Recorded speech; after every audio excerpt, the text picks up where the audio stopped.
నమస్తే. దేశంలో సోషల్ మీడియాలో ఒక పార్టీ పుట్టింది.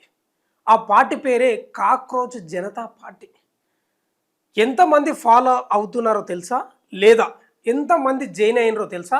ఇప్పుడు స్టిల్ నౌ నేను ఈ వీడియో చేస్తున్న టైంకు 1,37,00,000కు పైగా జాయిన్ అయినరు ఆల్రెడీ. ఊపేస్తుంది మొత్తం కాక్రోచ్ బొద్దింక దేశాన్నే ఊపుతుంది. మీరు మీరు మీరు ఫేస్బుక్కో లేకపోతే అదేంది యూట్యూబో లేకపోతే ఇంకేదో ఇన్స్టాగ్రామో ఇంకేదో ట్విట్టర్ చూడండి, బొద్దింకనే ఉంది. కాక్రోచ్ సిజేఐ చేసిన వ్యాఖ్యలు, కొందరు ఉద్యోగం సంపాదించుకోలేని కొందరు దేశంలో బొద్దింకలాగా తయారైనరు లేదా విస్తరించిండ్రు అనే మాటను సవాలుగా తీసుకున్న అభిజిత్ దీప్కే అనే ఒక యువకుడు పెట్టిన పార్టీ కాక్రోచ్ జనతా పార్టీ దూసుకుపోతుంది రాకెట్ వేగంతో. అసలు జెడ్ యువత అని మనం మాట్లాడుతుంటాం. ఈ మధ్యలో ఎక్కువ ట్రెండ్ అవుతుంది. మీరు ఆ మధ్యలో నేపాల్లో కూడా ఉద్యమం చేసిండ్రు, అప్పటి నుంచి బాగా ట్రెండ్ అవుతుంది. ఆ యొక్క యువత అసలు ఈ పార్టీని మేం చేరుతాం బొద్దింక పార్టీలో అని వాళ్ళు ఉత్సాహంగా ఉన్నారు. నేను ఈ వీడియో చేసే టైంకు 1,37,00,000 అని చెప్పినా కదా, ఈ వీడియో ఎండ్ అయ్యే టైంకు నాకు తెలిసి ఒక 2-3 లక్షలు పెరుగుతారు. మామూలుగా కాదు. బీజేపీ ట్విట్టర్ అదేంది ఇన్స్టాగ్రామ్ అఫీషియల్ ఉంటుంది కదా వాళ్ళది పేజీ, మొత్తం దాటేసింది, బద్దలు కొట్టింది. ఎవరా అని ఆలోచిస్తున్నారు. ఈ అభిజిత్ దీప్కి ఎవరబ్బా అని. ఎవరి మనిషి? ఏం లేదు, చిన్న పిల్లగాడు అంటే 30 ఏళ్ళ పిల్లగాడు అంతే. యువత, మనలాంటి ఏజే యువత. గతంలో ఆమ్ ఆద్మీ పార్టీ వాలంటీర్గా చేసిండు, సోషల్ మీడియా వాలంటీర్గా. తర్వాత బోస్టన్ యూనివర్సిటీలో కూడా చదువుతున్నాడు. ఈ యొక్క వ్యాఖ్యలతోటి ఏమనుకున్నాడో ఏమో కానీ కౌంటర్ ఇచ్చిండు సిజేఐకి. బొద్దింకలు అంటావా, చల్ నేను బొద్దింక పార్టీ పెడుతున్నాను, కాక్రోచ్ బొద్దింక పార్టీ అని పెట్టిండు. ఫౌండర్ ఆయననే, ఎవరు? అభిజిత్ దీప్కనే. పార్టీ సిద్ధాంతాలు ఏంటి, క్యాంపెయిన్ ఏం నడుస్తుందో మనం చెప్దాం. అయితే ఇప్పుడు ప్రతి పార్టీకి ఒక నినాదం ఉంటుందబ్బా. ఇప్పుడు టీఆర్ఎస్ పెట్టిండ్రు గతంలో కేసీఆర్. ఏంది దాని నినాదం? తెలంగాణ రాష్ట్ర ధ్యేయమే అదే లక్ష్యం అని, తెలంగాణ రావడమే పార్టీ లక్ష్యం అని. మరి దీనికి ఏంది నినాదం అంటే బద్ధకస్తుల లేదా సోమరుల నిరుద్యోగుల గొంతు కనిపెట్టిండు నినాదం. ఎస్, చాలా విచిత్రంగా ఉంది, మామూలుగా లేదు. అసలు దీని సిద్ధాంతాల కథలు చూస్తుంటే యువత సోషల్ మీడియాలో ఎంత యాక్టివ్ ఉన్నారు, రోడ్ల మీదకి ఏమన్నా వచ్చే అవకాశం ఉందా అనిపిస్తూ ఉంది. అయితే వికీపీడియా నడితే చాలా బ్రహ్మాండంగా చెప్పింది. ఆ స్టోరీ మొత్తం నేను చాలా స్పీడ్గా చదివే ప్రయత్నం చేస్తా, క్లియర్గా విందాం. అది ఒకసారి నేను చదివి చూపిస్తాను మీకు, ఎవరు ఏం కథ అనేది. ఒకసారి ఇక్కడ తిప్పవా కెమెరా. కాక్రోచ్ జనతా పార్టీ, ఓకేనా? సంక్షిప్తీకరణ సిజే అంటే అబ్రివేషన్ అంటారు కదా.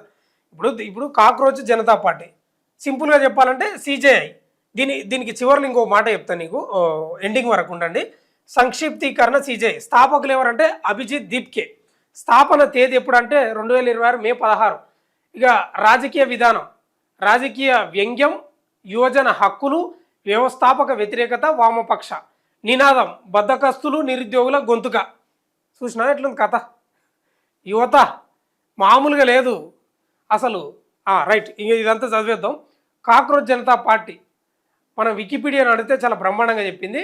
కాక్రోచ్ జనతా పార్టీ అంటే అబ్రివేషన్ ఏంటంటే సిజేపీ అనేది ఒక భారతీయ వ్యంగ్య రాజకీయ ఉద్యమం.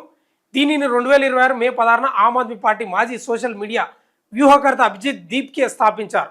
2026 మే 15 భారత ప్రధాన న్యాయమూర్తి సూర్యకాంత్ చేసిన వ్యాఖ్యలకు వ్యంగ్య ప్రతిస్పందనగా ఈ పార్టీ ఆవిర్భవించింది.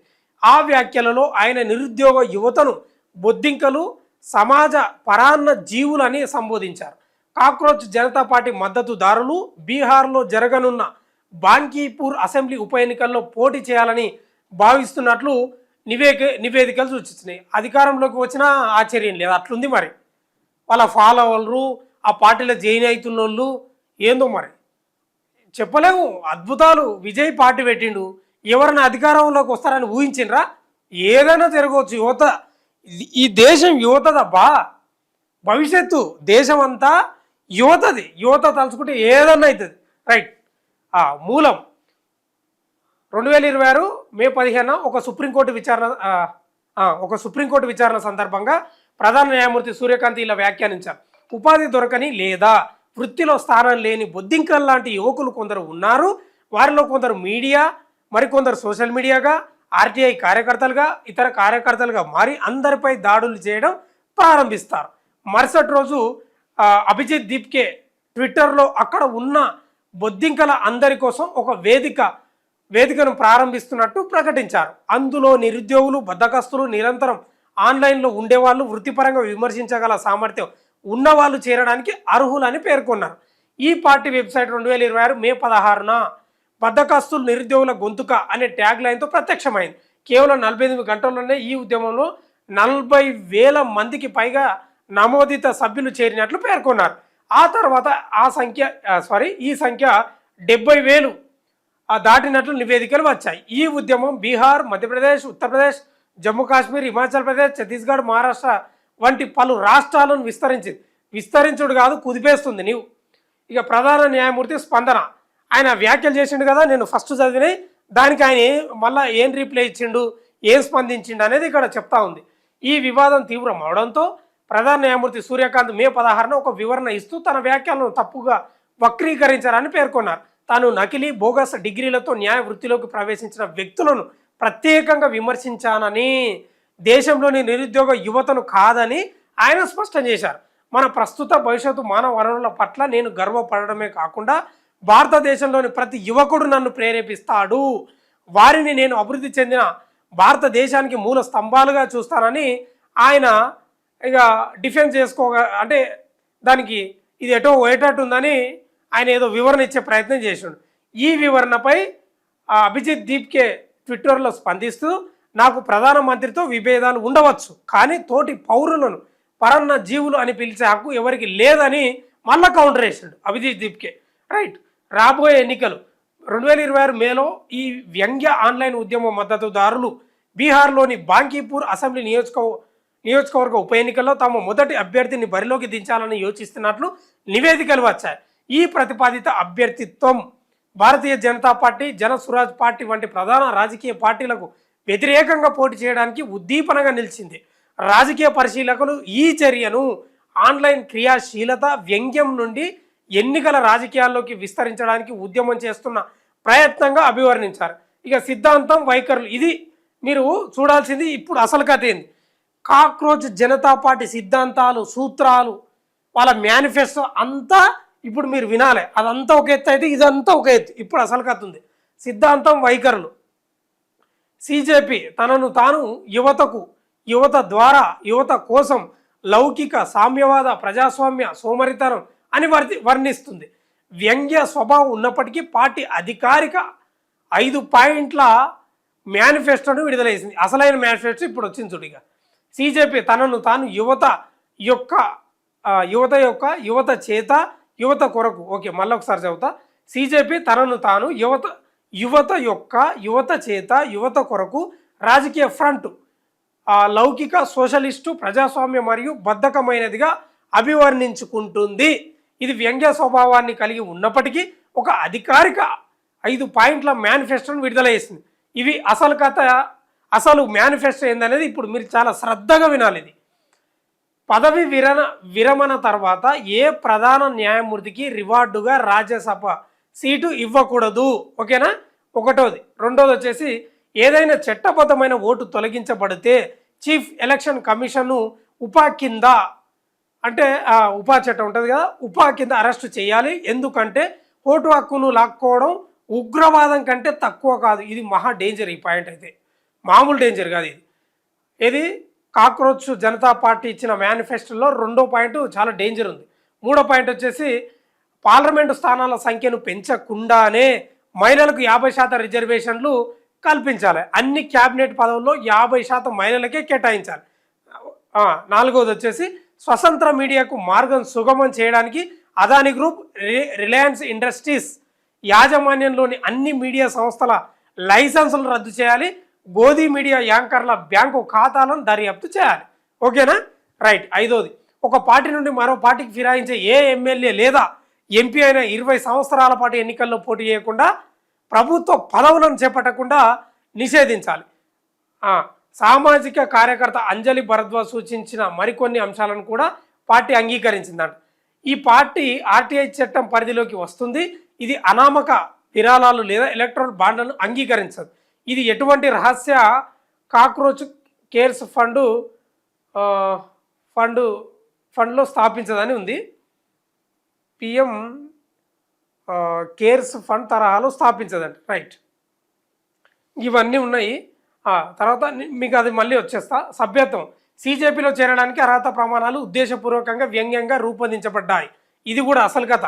ఈ పార్టీలో చేరడానికి ఏం అర్హతలు ఉండాలి? ఇప్పుడు పార్టీలో చేరాలంటే ఓ సిద్ధాంతాలు ఉంటాయి కదా. వీళ్ళ సిద్ధాంతం ఏంటంటే ఇది కాక్రోచ్ జనతా పార్టీలో చేరాలంటే ఇవి పాటించాలి. ఏంటివి అవి? నిరుద్యోగి అయి ఉండాలంట, బద్ధకస్తుడై ఉండాలంట, ఓకేనా, నిరంతరం ఆన్లైన్లో ఉండేవాడు ఉండాలి. అంటే రోజు కనీసం 11 గంటలు బాత్రూమ్ విరామాలతో కలిపి రోజుకు 11 గంటలు ఆన్లైన్లో ఉండాలంట. వృత్తిపరంగా విమర్శించగల సామర్థ్యం ఉండాలంట. ఇవన్నీ సభ్యత్వం నమోదు చేసుకోవడానికి. ప్రముఖ మద్దతుదారులు ఈ పార్టీ ప్రారంభమైన కొద్ది రోజుల్లోనే 2 తృణమూల్ కాంగ్రెస్ ఎంపీలు మహువా మొయిత్రా, కీర్తి ఆజాద్ ఈ పార్టీలో చేరడానికి ఆసక్తి వ్యక్తం చేశారు. సీజేపీ సోషల్ మీడియా హ్యాండిల్ వారిని స్వాగతించింది. మొయిత్రా మాట్లాడుతూ తాను యాంటీ నేషనల్ పార్టీలో కార్డు హోల్డర్గా సభ్యురాలుగా ఉండడంతో పాటు ఇందులో చేరాలని అనుకున్నట్లు పేర్కొన్నారు. ఇక స్వీకారం ఈ ఉద్యమం హైపర్ ఐరానిక్ మీమ్ ఆధారితమైనదిగా వర్ణించబడింది. ఈ వైఖరి అంతటా సామాజిక మాధ్యమాల్లో పెద్ద ఎత్తున వైరల్ అయింది. ఈ ఉద్యమం త్వరగా ముగిసిపోవచ్చని దీప్కే అంగీకరిస్తూనే యువత తమ గొంతును వినిపించడానికి ఒక వేదికను సృష్టించడమే తన లక్ష్యం అని ఎవరు అభిజిత్ దీప్కే చెప్తున్నాడు. అంటే ఇప్పుడు వాళ్ళు పెట్టుకున్న మేనిఫెస్టోలో ప్రధానమైనవి ఏంటంటే పదవి విరమణ తర్వాత ఏ ప్రధాన న్యాయమూర్తికి రాజ్యసభ సీటు ఇవ్వద్దు. ఈ సుప్రీంకోర్టు న్యాయమూర్తులు ఉంటారు కదా, సిజేఐలు లేకపోతే వాళ్ళు జస్టిస్లు, వాళ్ళు రిటైర్డ్ అయిన తర్వాత రాజ్యసభ సీట్లు ఇస్తున్నారు వీళ్ళు. అందుకే దాన్ని బేస్ చేసుకుని మొదటి పాయింట్ పెట్టుకున్నారు. ఏదైనా చట్టపరమైన ఓట్లు తొలగించినప్పుడు ఉపాధి చట్టం కింద అరెస్టు చేయాలంట ఎలక్షన్ కమిషన్ చీఫ్ను. అది ఎంత అంటే ఉగ్రవాదం కంటే డేంజర్ అని చెప్తా ఉన్నాను. పార్లమెంటు స్థానాలను పెంచకుండానే 50% రిజర్వేషన్లు మహిళలకు కల్పించాలనేది అదొకటి. ఇంకోటి తెలుసా, ఒక పార్టీ నుండి మరో పార్టీకి ఫిరాయించే ఎమ్మెల్యే లేదా ఎంపీ అయితే ఒకవేళ పోయిండు అనుకో, ఫిరాయించిండు అనుకో, 20 ఏళ్ల పాటు పోటీ చేయకుండా నిరోధించాలని చెప్తా ఉన్నాను. వీళ్ళ మేనిఫెస్టో మాత్రం చాలా భయంకరంగా ఉంది. నిజంగా అది అమలు అయితే వేరే అంశం, కానీ అది ఎంతవరకు, అది ఏదో వాళ్ళు ఒక ఉద్యమం. సోషల్ మీడియా ఇప్పుడు ఎట్లుంటుంది, సోషల్ మీడియా అందరు ఫోన్లు ఉంటాయి, పెద్ద పనే ఉంటుంది, టికెట్ ఒత్తుతారు, ఏదో ఒకటి కామెంట్ పెడతారు, అది వేరే విషయం. కానీ నిజంగా దీన్ని వ్యూహరచన చేయడం పార్టీని, లేకపోతే ప్రజాక్షేత్రంలోకి పోవాలంటే కాదు కదా, అంత ఈజీ అయిన ముచ్చట కాదు. ఏదో ఫోన్ కాబట్టి ఏదో పట్టుకొని ఏదో గెలకడం లేదా ఏదో మెసేజ్ పెడతారు. అదే అభిజిత్ దీప్కే కూడా అదే అంటున్నాను. ఇది భవిష్యత్తులో ఉంటుందని నేను చెప్తాను. ఒక యువత గొంతుకగా వాళ్ళ యొక్క నిరసన వ్యక్తం చేయడానికి ఇది ఒక ప్లాట్ఫామ్ అని చెప్తా ఉన్నాను. కానీ వీళ్ళ మేనిఫెస్టో తోటి నాకు తెలిసి బీజేపీ వాళ్ళకు, రాష్ట్రాలలో కొన్ని పార్టీలకు, అవి జాతీయ పార్టీలు అనుకోండి లేకపోతే ప్రాంతీయ పార్టీలు, ఒక వనికే ఇది. కానీ దీని ద్వారా ఏమర్థమవుతుందంటే దేశంలో యువత ఏదో మార్పు కోరుకుంటున్నారు, యువత రావాలి రాజకీయాల్లోకి, యువత ఇప్పుడు ఆయన శైలేంద్ర అనే నేపాల్లో యువకుడు, ఆయన కూడా శైలేంద్ర పేరు గుర్తొస్తుంది. అట్లా ఒక యువత ఉండాలి దేశంలో అనేది ఒక కోరుకుంటున్నట్లు కనిపిస్తుంది 100%. ఇది పర్టిక్యులర్గా అభిజిత్ దీప్కే యొక్క పార్టీ ఫౌండర్ సిద్ధాంతాలు. ఆ పార్టీలో చేరాలంటే వాళ్ళ మేనిఫెస్టో.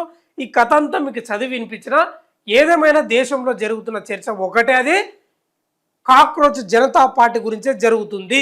చూద్దాం ఇంకా ఏం జరుగుతుందో, ఎంతమంది ఫాలోవర్లు పెరుగుతారో, ఎంతమంది ఆ పార్టీలో చేరుతారో, లేకపోతే ఇది కొన్ని రోజుల వరకు ఉంటుందా మళ్ళీ మాయమవుతుంది అనేది వేచి చూడాలి. ఇప్పుడైతే ఒక ఉధృతంగా రాకెట్ వేగంతో దూసుకుపోతుంది. చూస్తూనే ఉండండి మన తొలి వెలుగు.